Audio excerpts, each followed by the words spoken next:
Hey guys, welcome back. We're continuing to talk about compound inequalities. In this video, we are going to look at the words and or in a mathematical sense.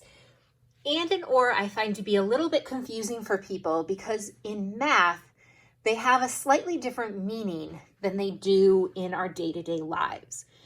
When I think of the word and in my day-to-day life, I think of adding more and more things on to what's going on. And I feel like I'm going to end up with a bigger pool. Whereas with or, I feel like I have to make a decision, so I'm going to end up with fewer things. In math, it actually is the opposite of that general feeling, although it's really going through the same ideas. So I've got the words and or here. I have some orange shapes and some green shapes. I have triangles, circles, and squares. So the first thing I want to think about here is what shapes fit the criteria being a square. So if I want to know which of these on here are classified as a square, I have 1, 2, 3. 1, 2, 3 shapes up here are a square.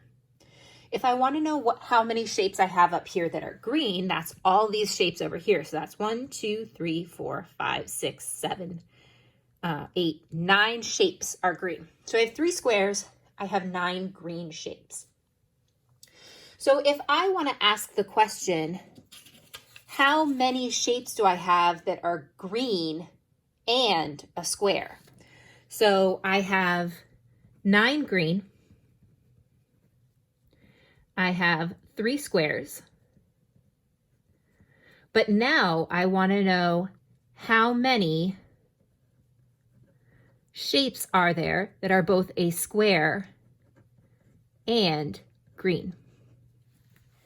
So the word and in this situation means it has to meet both of the criteria.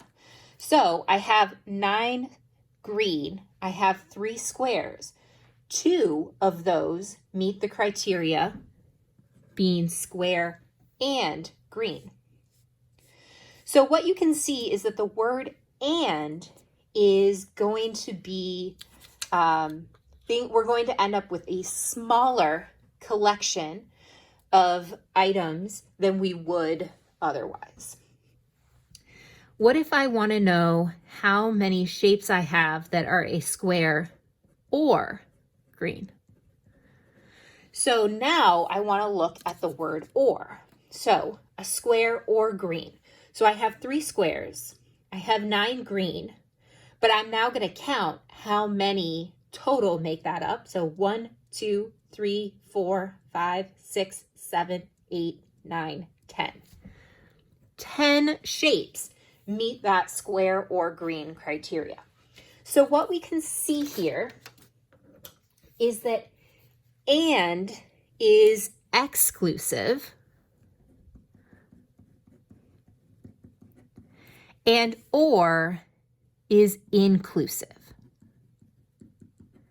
So what that means is when I have and, when I'm looking at this and that, so this and that, I'm looking for the overlap.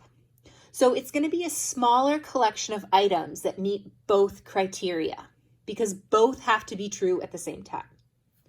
With the word or, this is inclusive. It's this or that or both. So I end up with this whole broader array, right? So and it had to be both green and a square. Or it could be green or a square or both green and a square. So I end up with this whole bigger section of items. So we're going to want to keep these 2 ideas in mind. Remember, and is exclusive, or is inclusive, as we move through with compound inequalities.